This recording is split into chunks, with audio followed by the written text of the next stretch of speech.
Hola, buenas noches, buenas tardes, buenos días. Espero que estén bien. Gracias por acompañarnos. Si estaban con nosotros la semana pasada, tuvimos la oportunidad, el privilegio de hablar con Roberto Navarro, seminarista del condado de Orange, y le hicimos varias preguntas sobre su historia, su vida y su camino hacia el seminario. Por motivos, cuestión de tiempo, no pudimos incluir todas las preguntas. Hoy vamos a seguir con dos preguntas que le pedimos bien importantes, que de nuevo no tuvimos oportunidad de incluir en la plática de la semana pasada. La primera siendo sobre sus estudios. Él se dedicó a la ingeniería y las ciencias. Y yo le pregunté, ¿cómo es que se pueden incorporar esos dos campos, esos dos mundos en lo que está haciendo ahorita, el estudio preparándose para ser un sacerdote? ¿Cómo se puede juntar el mundo de las ciencias y de la religión?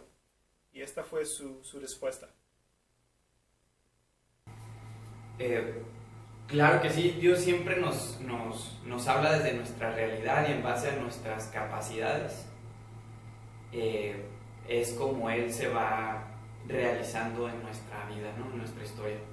Entonces, yo creo que todos aportamos desde nuestra experiencia. Mucha, poca, siempre es una luz distinta para iluminar la vida propia y la vida de los demás. Entonces, sí creo que pues hasta lo que he tenido oportunidad ha sido una bendición en la que puedo aportar algo no solamente de nivel espiritual, que es el máximo nivel al que quiero llegar, pero sobre todo nivel humano. Y esa pregunta creo que tiene además algo muy interesante que se puede tocar ahora. Me ha tocado escuchar en diversas ocasiones que todo el pensamiento religioso es un pensamiento anticuado, es un pensamiento retrógrado, ¿no? Dice, ay, qué anticuado, estás hablando de Dios, ay, qué anticuado, estás hablando de religión. Como si el simple hecho de acercarse al misterio de Dios o acercarse al concepto de Dios fuera algo anticientífico o algo en contra de la razón humana. Y en este punto pues me gustaría exponer algo así como muy sencillo. Primero, el ser humano conoce el término de ciencia como aquel que llega a tener un conocimiento de las cosas por sus causas. O sea que no nada más conoces un fenómeno, sino que conoces qué es lo que lo está causando, el por qué se está dando ese fenómeno. Entonces, eso es lo que nosotros llamamos ciencia. También hay otro enunciado que define qué es la ciencia como paradigma fundamentado. O sea, conoces una estructura, un principio de razón que hace que las cosas se den de una determinada manera y no de otra. Sé que suenan como conceptos un poco difíciles, pero aquí lo que quiero es llegar al punto en el que se reconoce que las ciencias humanas se dividen en dos grandes campos: las ciencias exactas y las ciencias humanas. En las ciencias exactas, que gracias a Dios tuve la oportunidad pues de estudiar matemáticas, física, como el ámbito pues un poco más de la ingeniería, el mundo se entiende por cuatro causas fundamentales que las llamamos las cuatro fuerzas: fuerza electromagnética, fuerza de gravitación, fuerza nuclear fuerte y fuerza nuclear débil. En base a esas cuatro fuerzas nosotros explicamos el universo.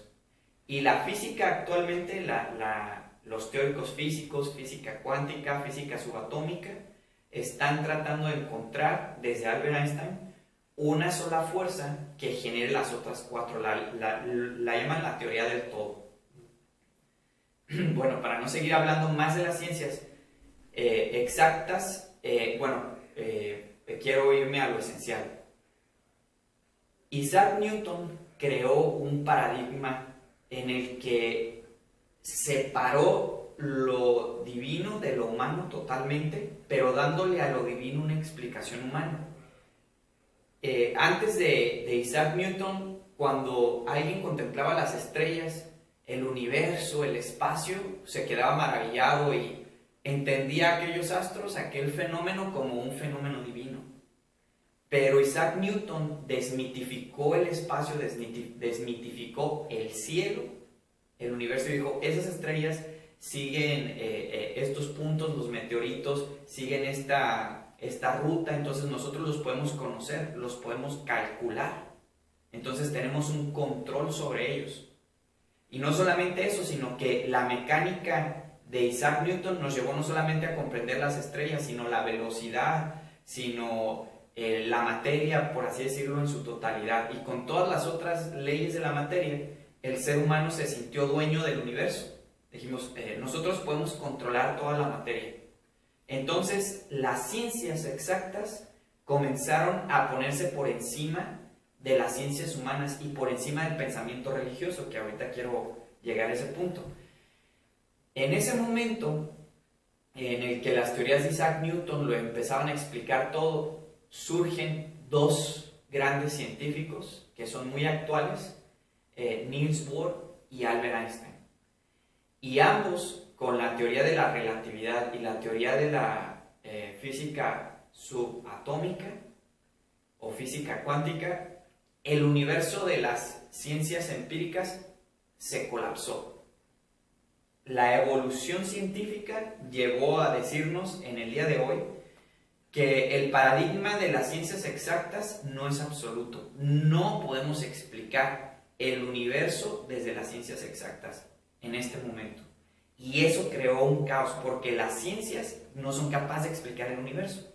Entonces tenemos que recurrir a un nivel de explicación superior. Los científicos se encuentran trabajando en poder ir ensamblando esas partes del conocimiento humano, pero lo importante es que mientras antes todo se explicaba desde la ciencia, hoy la ciencia, el Comité Científico Internacional, liderado en aquel entonces por la Croix, cambió el paradigma del ateísmo a un simple y sencillamente un presupuesto metodológico. No podemos explicar las cosas desde el concepto de Dios porque tenemos que darles una explicación científica, una explicación empírica, pero el concepto de Dios está plasmado en la ciencia. Y por el otro lado brincamos a las ciencias humanas, como la filosofía, la psicología, incluso medio un poco raspadamente, pero el derecho, las ciencias jurídicas, todas ellas tienen un conocimiento cierto de las cosas por sus causas o un paradigma fundamentado que no es posible que se explique únicamente por las ciencias empíricas. Por ejemplo, no podemos explicar si ese cuadro, si esa pintura es bella o no desde las ciencias. No podemos explicar la belleza de una poesía desde la ciencia. No podemos explicar el afecto que puedes tener sobre un objeto que te regaló tu abuelito o un objeto que ha estado en tu familia por mucho tiempo y que te ha sido heredado. No lo podemos explicar de la ciencia. Entonces, en este punto en el que Dios me ha permitido tener pues ciertos conocimientos en el ámbito de las ciencias exactas y ciertos conocimientos en el ámbito de las ciencias humanas, he sido como un puente en el que se transmite ese conocimiento. Pero más allá de todo esto, lo importante o la diferencia es porque sin duda que en el mundo hay muchas personas que han estudiado ambos campos, ¿no?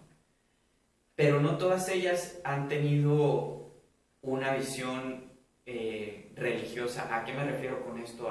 A confiar en que todo este mundo es un proyecto de Dios y que toda la realidad que estamos viendo forma parte de un deseo único de Dios, que el hombre se salve y llegue al conocimiento de la verdad. Entonces, pues en ese sentido, aquí me encuentro. Tuve también la oportunidad de dar clases en la universidad, de dar clases en la secundaria. Entonces, pues fueron experiencias que de alguna u otra manera me han preparado para servir de la forma en la que Dios me está moviendo en este día. Ok, la siguiente pregunta que le pedí a Roberto y les pido perdón porque yo sé que en mis mejores días mi español es horrible.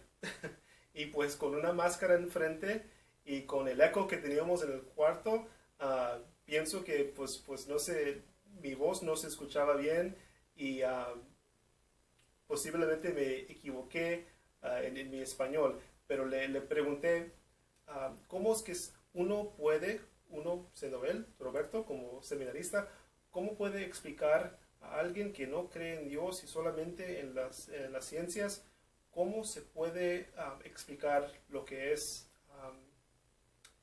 la alma? Y esta fue la respuesta que Roberto nos dio. Lo podemos explicar desde distintos niveles, ¿no? Te propongo que lo expliquemos desde un sentido humano sencillo, después que lo expliquemos desde un sentido científico y finalmente un sentido religioso. Desde el sentido humano, que sería el primero, pues todos conocemos que las personas tienen una identidad, una personalidad única, ¿no? No solamente una voz, no solamente una apariencia física, un rostro, sino una identidad personal, ¿no? Y personas que, por ejemplo, están muy habituadas a ver obras artísticas pueden distinguir, esa la pintó fulano de tal. Y tú no ves al pintor en la pintura, pero ves la forma en la que el pintor naturalmente plasma sus obras. Por ejemplo, escuchas una música, un ritmo, reconoces inmediatamente su género, pero incluso puedes decir, me late a que es de fulano. O ves una película y dices, seguramente el director de esta película fue sutano o perengano, ¿no? Tienen elementos en su actuar que son propios de ellos, son originales de ellos y nos permiten identificarlos.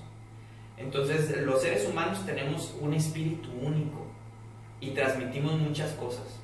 Transmitimos nuestras emociones, transmitimos nuestra visión, transmitimos nuestra fe, transmitimos elementos que son únicos en nuestra vida.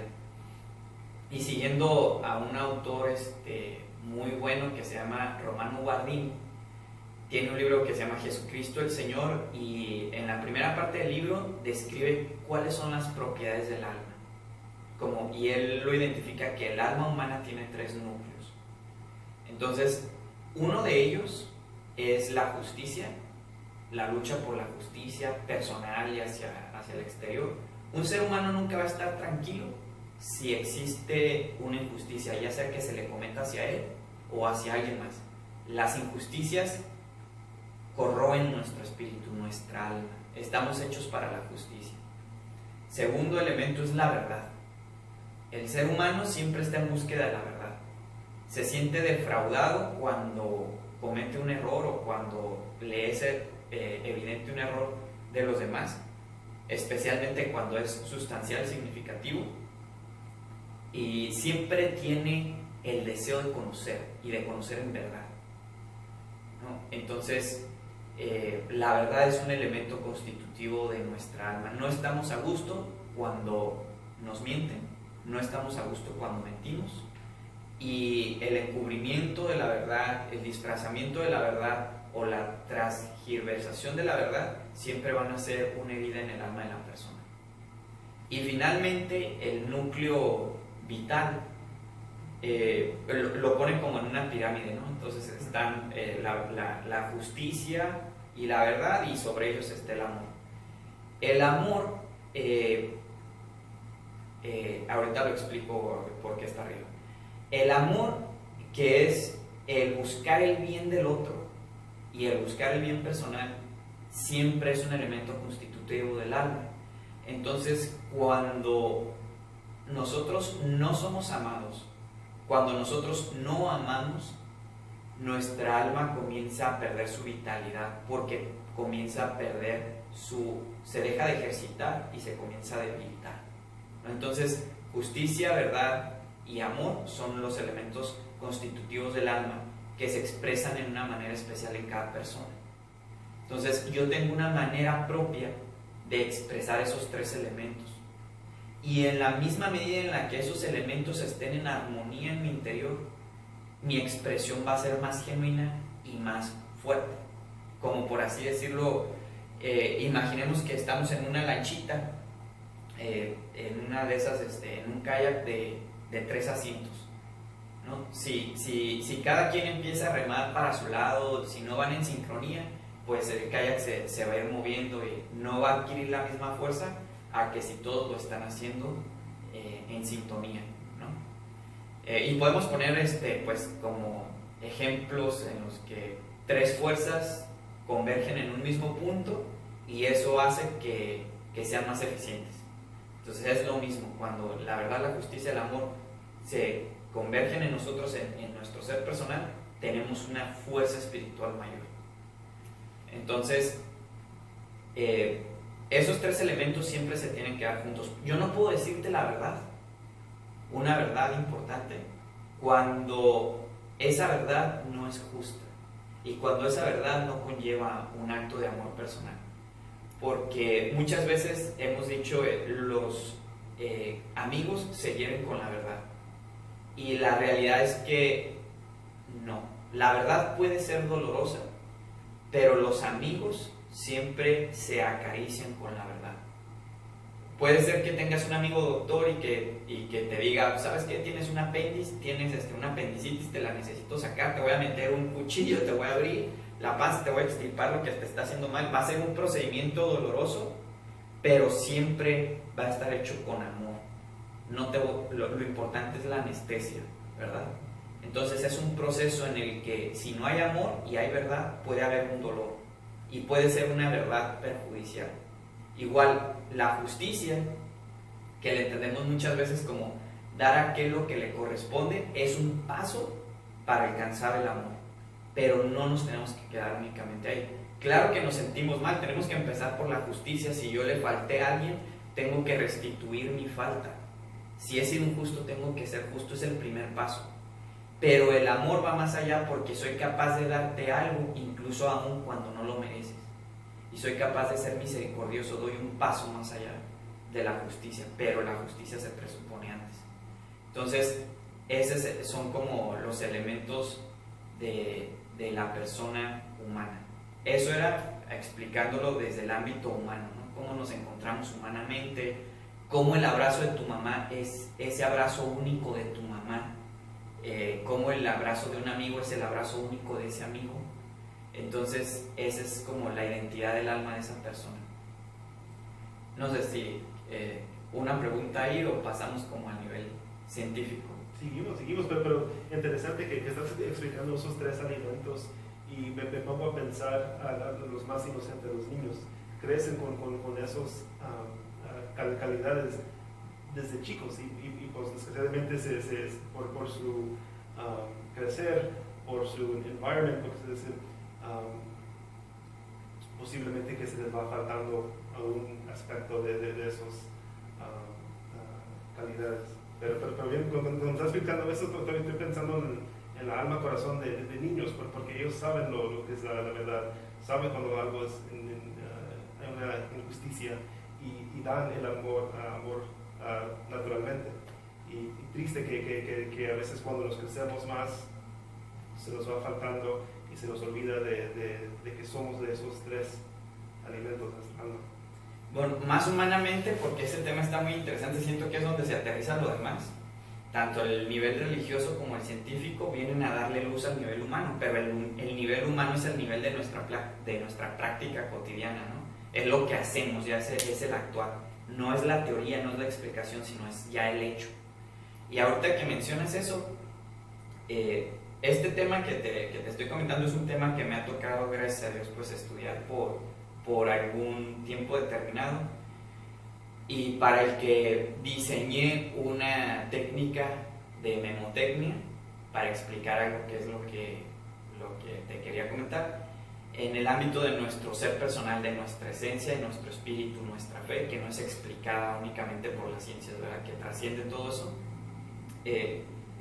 Todos los seres humanos, todos los niños, nacemos con algo que se llama benevolencia natural, una tendencia natural hacia hacer el bien. Y cuando nosotros fallamos hacia esa tendencia natural, tenemos algo que se llama sentimiento de culpa.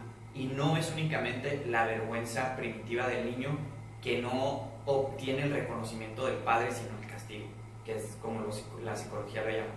Sino la culpa como aquel elemento en el que un acto personal, en lugar de constituir un hecho positivo, un hecho, la palabra positiva entendida como algo bueno, un hecho positivo para el ambiente, ha degenerado el ambiente en algo negativo, ¿no? Y es como el niño que lastima a un animalito y se siente también triste porque se da cuenta de que su acto ha causado un dolor. Entonces, no solamente existe el hecho de que rompemos la benevolencia natural hacia afuera, sino también que nuestra benevolencia natural se rompe hacia adentro. ¿Qué quiere decir? Que cuando nosotros esperábamos recibir un bien de una persona, hemos recibido un mal. Cuando nosotros los amamos, ellos no correspondieron a ese amor. Cuando nosotros les dimos verdad, ellos no correspondieron a esa verdad o a esa justicia. Entonces, la fractura de la benevolencia natural genera lo siguiente, y aquí va esta palabra. La palabra de mnemotecnia es roberca.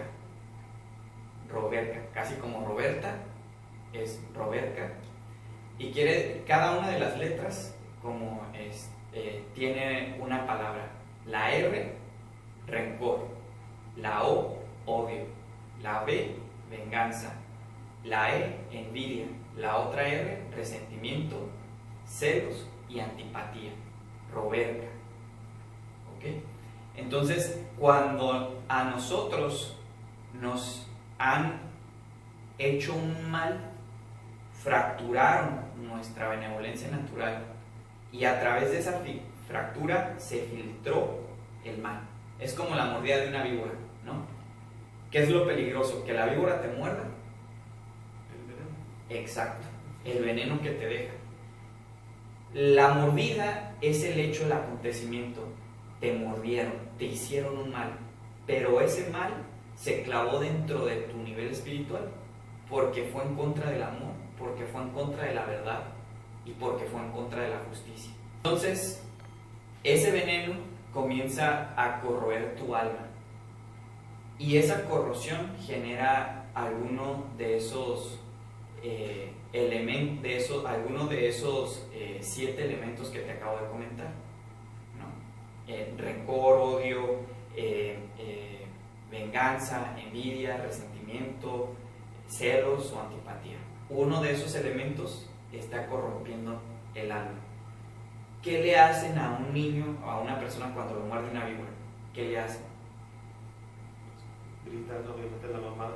Grita la mamá. Si estás, por ejemplo, ahí y le acaba de picar un alacrán o una abeja o una víbora a uno de tus niños, ¿qué haces? Yo lo agarro, aseguro que está bien, trato de buscar lo que le mordió y pues llevarlo a un hospital para darle una, ¿cómo se dice? Antidote. Le vas a dar un antídoto, lo vas a llevar a un hospital. Son partes importantes, pero antes, ¿qué hiciste? Está el niño, ¡ay! Y le ves ahí la abeja que está caminando. ¿Qué le haces? Le quitas. Le quitas la abeja, ¿qué más le quitas? Pues lo que está dentro, ¿no? Trato de sacar lo que tiene. La ponzoña, ¿no? Le quitas la ponzoña, le quitas el veneno. Incluso, pues, no, yo nunca lo he hecho, nunca me ha tocado el caso, pero ha visto que personas, pues, les muerde una víbora o algo, entonces se agarran la mano para que no les afecte la circulación y se chupan el veneno y lo escupen, ¿no? Entonces sacan el veneno de adentro. ¿Cómo podemos sacarnos el veneno del alma? Y hay una manera. Obviamente todo es doloroso cuando te mordió la víbora, es doloroso cuando se va a sacar el veneno porque trabaja sobre la herida misma. Y la manera en la que se saca el veneno del alma humana es a través del perdón. El perdón es un elemento que está abierto para todas las personas, para todos, creyentes y no creyentes, que toca las fibras más hondas, más profundas del alma humana, porque llega hacia ese nivel de sensibilidad del alma humana. Pero no todas las vías de perdón son igual de profundas, y hay una vía que es únicamente accesible para los creyentes. El primer nivel del perdón es el perdón voluntario, y es como estar presionando un timbre, y mientras tú estés dando perdón, la persona está perdonada. Pero cuando tu voluntad de perdonar se termina, cuando dejas de perdonar, quitas el dedo del timbre y entonces ya no hay perdón. El primer perdón se da por la fuerza de voluntad, y depende de la fuerza de voluntad. Si una persona dice, lo voy a perdonar, y todavía me molesta, lo veo y se me tuercen las tripas, pero lo perdono, no le voy a hacer nada. Es un perdón voluntario. Tal vez como las mamás están haciendo algo, el hijo hace una travesura y están así como que lo están perdonando, lo están tolerando, ¿verdad? Entonces, ese nivel de perdón está ahí. Tiene ciertos peligros, como psicológicamente pues está almacenando una energía negativa. Entonces si no tiene una catarsis, si no la libera, pues después va a ser peor, ¿verdad? Porque pues, va a sumar todo el coraje de mucho tiempo y lo va a desbordar en un solo acto. Entonces, bueno, pero el perdón voluntario existe el perdón voluntario. Después hay otro nivel de perdón, que es el perdón por comprensión, accesible como el voluntario a todos los seres humanos. El perdón por comprensión busca generar una empatía total con la otra persona, es decir, entender por completo, comprender por completo la situación de la otra persona. Primero hago un esfuerzo mental por entender, y después un esfuerzo a nivel del pensamiento, pero a nivel de la emoción, para comprender, entender, comprender. Puedo ser muy bueno para comprender, pero no para entender, o puedo ser muy bueno para entender, pero no para comprender. Entonces aquí se tienen que fusionar. Entiendo su situación, su realidad, y la comprendo. Me pongo en sus mismos zapatos, en su misma situación. Y soy ahora el esposo que llega a la casa. Y llego cansadísimo del trabajo, en un mal día del trabajo. Llego y hay problemas en la casa, y problemas con el vecino. Un perro me orinó el zapato. No, el peor día de tu vida. Y llegas y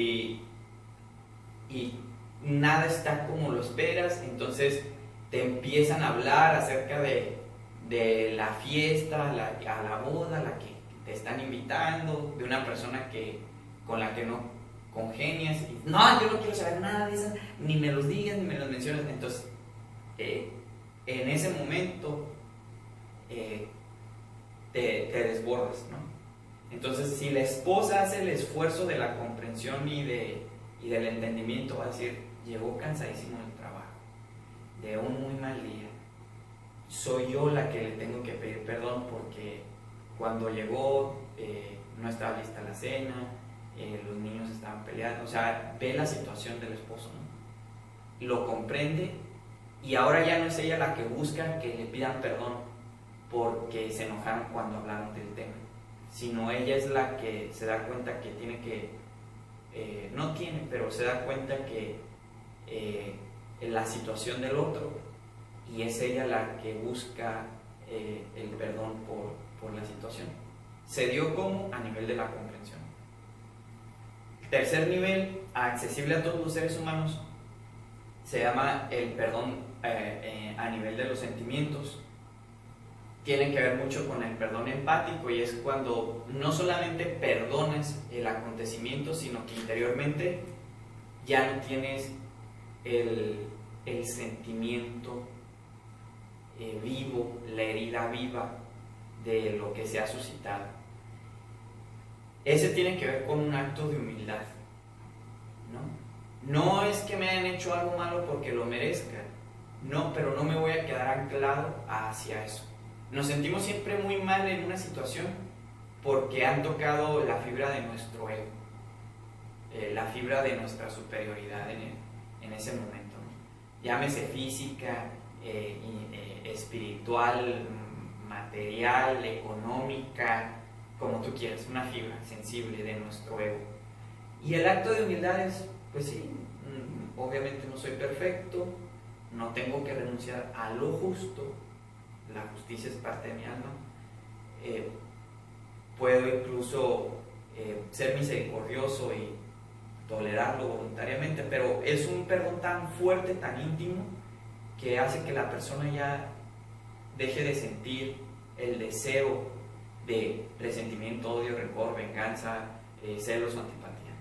Llegó hasta lo profundo de su ser y es capaz de voltear al otro nuevamente con una sonrisa, porque el perdón alcanzó sus sentimientos.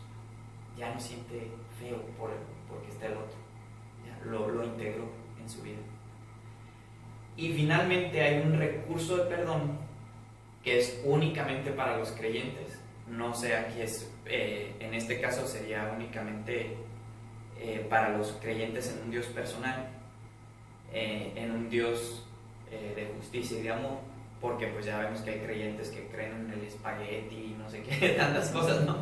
Entonces, para los que creen en un Dios de justicia, en un Dios personal, especialmente obviamente nosotros en Jesucristo y el Dios de Jesucristo, es cuando invitamos a Dios a ver la misma situación, recreamos la situación en presencia de Dios. Señor, me pasó esto, tuve estos problemas, no soy capaz de perdonar, no tengo la fuerza suficiente para perdonar a esta persona, pero me reconozco que yo soy un pecador también y reconozco mis faltas, reconozco mis fallas. Concédeme el don de tu perdón para ella y concédeme verla con los ojos con la que tú lo ves, concédeme tener el amor que tú le tienes, concédeme, Señor, la paciencia que tú me tienes para aquella persona. Y en un diálogo espiritual con Dios, pide siempre que la persona sea perdonada en ti. Y después de una oración profunda de más o menos una hora, es muy probable que hayas experimentado el don de la paz que proviene del Espíritu Santo. Una paz que nace de ese perdón, de esa liberación, de esa carga pesada, de ese veneno de tu alma, de esa salud a nivel espiritual, de ese antídoto divino que es nuestro Señor Jesucristo. Después de ese grado de perdón, obviamente pues es el alma restaurada, es una vitalidad nueva. Entonces es un nivel al que el creyente, y únicamente el creyente, puede accesar. Entonces a nivel pues de la identidad del alma, ¿no? Que no la descubre la ciencia. Y ya hablando nuevamente de la ciencia, que era la segunda parte de la respuesta, hubo en una época una teoría filosófica que se llama como darwinismo social, filosofía natural, en la que querían reducir el ser humano y toda la materia a únicamente un proceso de evolución. Entonces el ser humano en realidad no es nada, es una cadena, un eslabón en una cadena de evolución infinita. Ese paradigma fracasó en la historia de la filosofía, no pudo progresar, no tuvo elementos filosóficos concretos. Fue retomada por el partido nazi con la idea del superhombre, del hombre ario, de un hombre genéticamente superior a los de las demás especies. Fracasó, pero hoy en día encontramos algunas vertientes de la ciencia que se están empezando a unificar y que van a tener como resultado un neodarwinismo técnico. ¿Qué quiero decir con esto? Porque va a ser parte de nuestro mañana. La psicología tenía grandes ramas psicológicas. Al inicio no es considerada una ciencia, pero está muy cerca, especialmente una de las ramas. Entonces encontramos que está el análisis conductista, que es el que vamos a hablar un poco más, el análisis freudiano o psicoanalítica, la personal y la transpersonalista, las grandes ramas de la psicología, con sus grandes padres, ¿no? Sus grandes filósofos pensadores. De todas ellas, la única que es considerada con un mayor nivel o rango científico era el conductismo. Tú medías un estímulo que entraba a la caja X, ¿no? Y obtenías una respuesta, y podías medir el estímulo y podías medir la respuesta, pero nunca podíamos ver el proceso. Por eso lo denominaban la caja X, ¿verdad? Entonces ahí está el perro de Pavlov, que le sonaba la campana y ya empezaba a babear. Un estímulo, cuántas veces sonaba la campana, qué tipo de campana, y ya sabías que el perro lo relacionaba con la comida y el perro empezaba a babear. Un estímulo, una respuesta, pero no sabíamos qué pasaba en la mente del perro. Ese es un elemento. Entonces, hoy en día existe, acercándonos hacia el área neurocientífica, la capacidad de observar el proceso. Entonces, lo que en un momento fue la rama de la psicología más científica, hoy en día se va a poder catapultar hacia la ciencia, pero a través de la neurofilosofía o a través de la neuropsicología. Lo digo más a través de la neurofilosofía porque el concepto de hombre va a ser rebaseado. El concepto de ser humano, como lo entendemos ahora con los nuevos descubrimientos científicos de lo que voy a hacer mención, está siendo rebasado. Es un tecnohumano. Entonces, bueno, para allá, ahorita vamos. ¿Y qué pasa con el alma en esta época del hombre atómico, del hombre tecnohumano, ¿no? Hacia allá vamos. Entonces, el peligro que se encuentra ahora es que reconocemos un estímulo, un proceso y una respuesta. El proceso mental, que era la caja X, ahora nosotros lo llamamos cerebro y lo llamamos bulbo raquídeo, corteza cerebral y neocorteza cerebral, y lo llamamos hemisferio izquierdo, hemisferio derecho, y lo llamamos por cada uno de sus nombres. Identificamos la amígdala, identificamos cada uno de los procesos que se están llevando a cabo en el cerebro, cómo son los viajes de la información, qué químicos hay en el cerebro, cómo podemos estimular las neuronas en el cerebro. Estamos cayendo científicamente en la teoría del absolutizar al ser humano como una máquina orgánica. Entonces, esta máquina, obviamente, pues si tienes una computadora de un procesador de alta velocidad, vas a poder correr ciertos programas. Y si además le pones una tarjeta de videos buena, vas a poder correr ciertos juegos, ¿no? Entonces, si tienes un cerebro con un coeficiente intelectual alto, pues vas a tener ciertos procesos mentales.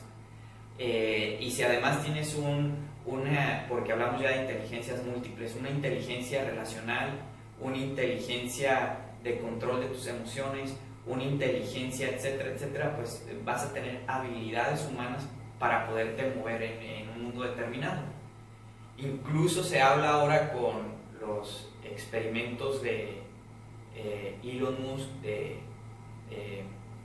la implantación de que es una especie de neurona mecánica que ya está, o sea, no es algo nuevo, los experimentos ya están, en las que te instalan en el cerebro algunas conexiones, pues para darte información, para extraer información de tu cerebro. Entonces, estamos entendiendo al ser humano fuera de lo sagrado, como una máquina orgánica. Entonces, es una máquina, y todos sabemos que las máquinas son desechables, las máquinas son para usarse. Entonces nos estamos poniendo en una explicación en la que no existe la libertad, sino un proceso de asimilación de la libertad. No existe la identidad, sino un proceso de interpretación del yo personal. Entonces el concepto de ser humano se reduce totalmente. No existe nada más allá que lo cuantificable. Cuando vimos que las ciencias de hoy en día dicen, no es cierto. Pero creemos que por dar explicación a las cosas pierden su sacralidad, pierden su misterio, pierden su belleza. Entonces, aquí te va, para solucionar este problema, es la siguiente reflexión. Existe el tiempo, y nosotros podemos decir, híjole, existe el tiempo. Pues existe el concepto del tiempo, pero el tiempo en sí es un concepto que va en un plano diferente. Nosotros en realidad creemos que lo estamos midiendo, pero lo medimos en base a qué. Entonces, ¿en base a qué son los minutos, los días, los segundos, los años? A un movimiento. Y donde no hay movimiento existe el tiempo. Claro, porque el tiempo es un concepto. Y existen muchos conceptos que son abstractos. Por ejemplo, la blancura, la belleza, la libertad son conceptos. Y podemos decir, no, es que lo blanco, la blancura no existe, lo que existe es lo blanco, lo concreto, lo abstracto no. Pero en el tiempo, ¿cómo podemos decir que existe el tiempo? Entonces, es a lo que nosotros llamamos entes de razón de segunda intención. Yo puedo pensar que estoy pensando lo que pienso. Y ya suena como un trabalenguas bien difícil, ¿no? Pero eso que nos lleva a decir es que este es el vehículo en el que se transporta nuestra actividad del alma, pero no es el alma. El cerebro no es el alma humana. La transmisión de impulsos eléctrico-químicos en nuestra cabeza, del lóbulo frontal izquierdo a la amígdala o como lo quieras llamar, no es el alma, ese es el proceso. Nosotros vemos el reflejo de ese proceso en ese lugar, pero no es la originalidad de este proceso lo que genera el alma. O sea, la movida va de arriba para abajo, ¿no? Del alma, que hace que se refleje todo en el proceso del cerebro. Y es un proceso que no únicamente se lleva en el cerebro. Está comprobado hoy que tenemos neuronas en el corazón. Y si nosotros pusiéramos el cuerpo humano en una cámara capaz de ver la intensidad eléctrica, imagínate que pones una serie navideña, esa que pones en el arbolito de Navidad, y 4.900 focos.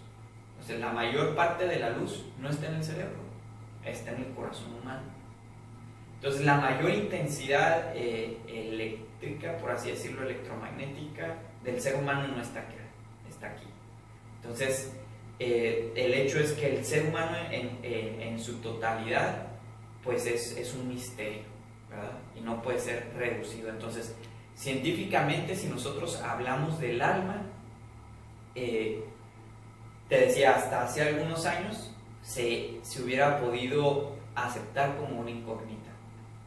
Pero en el momento de hoy existe un reduccionismo materialista en la que se cree que el ser humano es una máquina biológica, la superior, pero no deja de ser una máquina.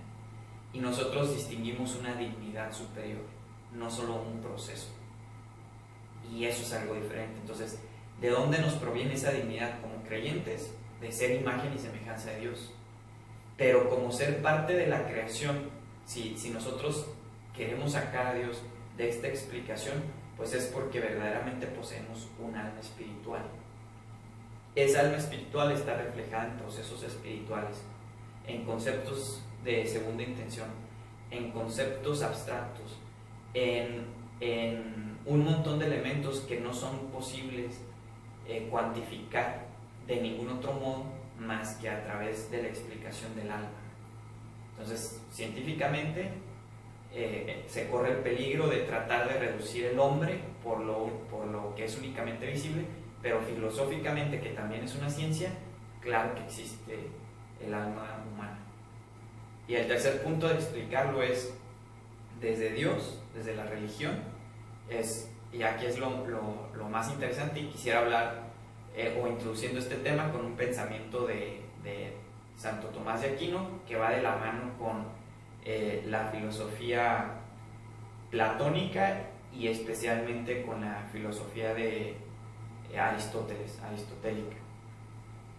Este pensamiento religioso es: el alma espiritual que posee el ser humano. Este es un concepto religioso de todas las religiones. El ser humano es un ente espiritual distinto a toda la demás naturaleza, salvo para algunas que creen en la reencarnación, pero aún ellas hablan del alma humana y de la posición humana como la posición de mayor dignidad en el ciclo de las almas.